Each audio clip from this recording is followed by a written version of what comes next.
Kuri uyu munsi rero reka turebere hamwe ibintu 7 ugomba kwirinda mu masaha ya nijoro. Niwibeshya ukabikora, icyo gihe mu buryo bworoshye uzaterwa n'amadayimoni, mu buryo bworoshye uzaterwa n'amagini, mu buryo bworoshye Satani azagusura. Ubwo rero ndagusaba nawe utarakora subscribe kuba wayikora kugira ngo buri kiganiro cyose tuzajya dukora kizajye kikugeraho gatanu ku kandi. Ntabatinde rero reka dutangire. Wa muntu wari muzima muri karitsiye, wa muntu abantu bose bareberagaho kandi bafatiragaho urugero, ugasanga yarahindutse, sigaye agendera mu nzoga, sigaye agendera mu ndaya ndetse n'ibindi bintu bitandukanye. Niba ari umunyeshuri, yari wa muntu wacyuraga amanota asobanutse, wa muntu wabaga uwa mbere, wa muntu wari intangarugero, wa muntu bajyaga guhemba ku ishuri akaba ari we baheraho, ari wa muntu bavugaga ati se uyu nguyu ntago agomba kuzarangiza hano tukamushakira akazi keza, cyangwa se tukaba twamuha n'akazi akigisha abandi banyeshuri. Ko ibyo bintu bibaho cyane. Nyuma ugasanga yarahindutse bitandukanye, atari uguhinduka neza ahubwo ari uguhinduka nabi, uko azaba yaratangiye kugendera mu kigare cy'abanywa urumogi, ari ibiyobyabwenge gusa, areba umukobwa akamurebamo gusambana gusa, ndetse si n'abahungu gusa bibaho, ndetse ahubwo n'abakobwa. Na cya gihe umubyeyi muzima w'umucuruzi, wa muntu wacuruzaga bikagenda, wa muntu wari ufite iterambere mu maboko ye, gasanga ibintu bye bitangiye gusubira inyuma, ibintu bye byarangiye neza, yatewe n'inyatsi ya danje. Rimwe na rimwe hari abajya kugisha inama bikaburirwa igisubizo, hari n'abajya mu bapfumu ukumva aravuze ati se wambabari ukamvura ko nsigaye ndyama nkarota ibintu bidasobanutse, nkarota ibintu bibi. Bamwe na bamwe ugasanga batinya no kuryama kuko apfa kugoheka gatoya akibona ahandi hantu atazi. Ese ibyo bintu byaba biterwa n'iki? Ntabatindiye mbanje kubasuhuza mwebwe mwakoze subscribe, like na share ku Muvuno TV. Muri aka kanya rero kadukurikirane cya kiganiro cyacu cyiza cyitwa Inyanja itagira iherezo. Kuri uyu munsi rero reka turebere hamwe ibintu 7 ugomba kwirinda mu masaha ya nijoro. Niwibeshya ukabikora, icyo gihe mu buryo bworoshye uzaterwa n'amadayimoni, mu buryo bworoshye uzaterwa n'amagini, mu buryo bworoshye Satani azagusura. Ubwo rero ndagusaba nawe utarakora subscribe kuba wayikora kugira ngo buri kiganiro cyose tuzajya dukora kizajye kikugeraho gatanu ku kandi. Ntabatinde rero reka dutangire. Nyamuneka ndakwinginze ntuze kumva icyambere uvuga ati okay ntacyo nkora ndamahoro. Apo ushobora kuba udakora icyambere nyamara ukora icya kabiri, ushobora kuba utagwa mu ikosa rya gatatu ugwa mu rya 7. Ubwo rero ndagushishikariza kumva guhera ku cyambere kugeza ku cyanyuma kugira ngo tubane neza kandi ubeho ubuzima busobanutse. Ntabatinde reka duhere ku cyambere. Icyambere, uzirinde kuraza indorerwamo mu cyumba cyawe isura yawe igaragaramo. Niwibeshya ukabikora, icyo gihe umenye ngo uzaterwa n'amadayimoni. Satani cyangwa se amagini birayorohera cyane kuba yagutera agendeye ku isura yawe yagaragaye mu ndorerwamo mu masaha ya nijoro. Iryo ngiryo ni ikosa cyane. Hari abantu muri iki gihe kuko icyo twashyize imbere ni amafaranga, dore ko nayo yabuze. Ubuzima kububona biragoye, gasanga duhorana umunaniro udashira, ibintu byose twabishyize kuri gahunda, gasanga twitereye nk'umusumari cyangwa se hari uburyo twometse indorerwamo mu cyumba cyacu. Icyo gihe yishyira ahantu utazaryama ngo isura yawe irare igaragaramo, kuko icyo gihe nubikora amaso y'amagini cyangwa se y'amadayimoni n'ubundi nayo akora nk'indorerwamo. Ni cyagiye azaza yakwinjiranye mu cyumba, nareba muri ya ndorerwamo aba arakubonye, aba aragutwaye ikuzimu, ugasanga ni ibibazo bikomeye cyane. Ubwo rero ndakwinginze uzirinde kuraza indorerwamo mu cyumba cyawe, ndetse niba iri ahantu ujye ukanguka ugahita wibona mu ndorerwamo, uzafata akantu k'agatambaro ugatere hejuru yayo, ujye uhita ukamanuriraho mu gihe ugiye kuryama, ugiye gusinzira. Ntabatindiye, reka tujye ku cya kabiri. Uzirinde kuraza imyenda hanze. Hari igihe umesa nko mu masaha ya nimugoroba utashye unaniwe, cyangwa se ari nk'umukozi wabikoze akamesa nimugoroba, ukavuga uti se kanyiraze hanze. Niba umuriro wenda gushira muri cash power, ni gute nazatera ipasi kandi imbeho ya nijoro ibasha kumisha imyenda, ikaba yanayinanura ikayigorora ikamera nk'itewe ipasi?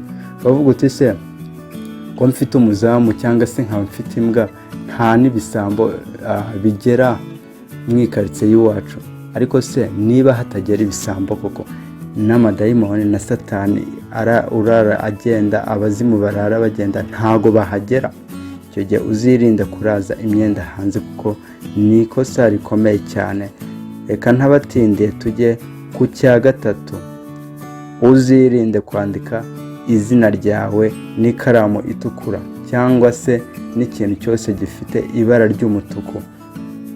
Hari igihe waba wicaye nk'ahantu utegereje umuntu, cyangwa se nta kindi kintu uri gukora, ukisanga urimo urandika izina ryawe n'ikaramu y'umutuku ahantu kuri sima, cyangwa se ku ntebe runaka iri burare hanze.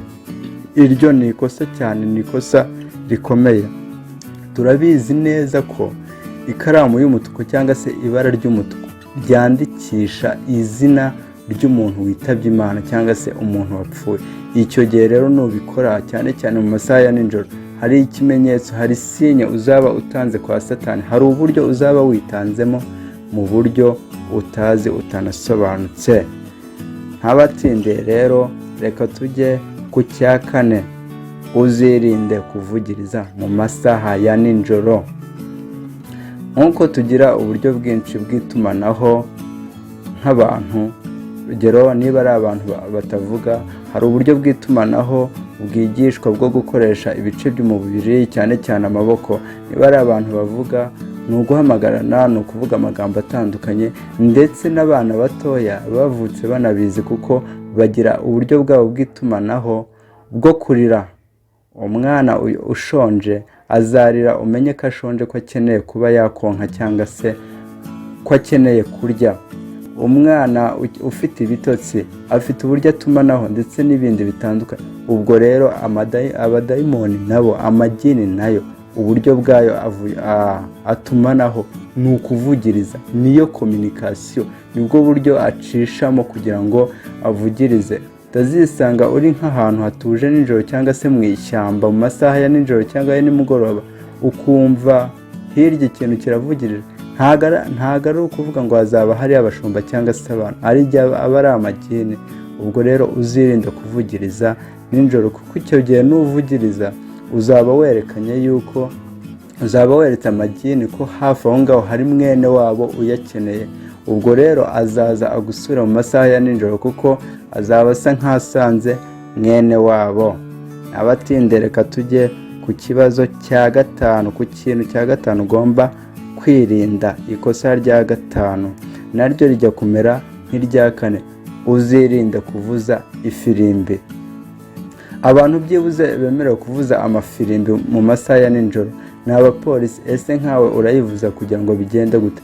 Ubwo nabwo ni ubundi buryo abadayimoni n'amagini akoreshamo mu buryo bwo gukominikana, bw'itumanaho, kuvuza ifirimbi.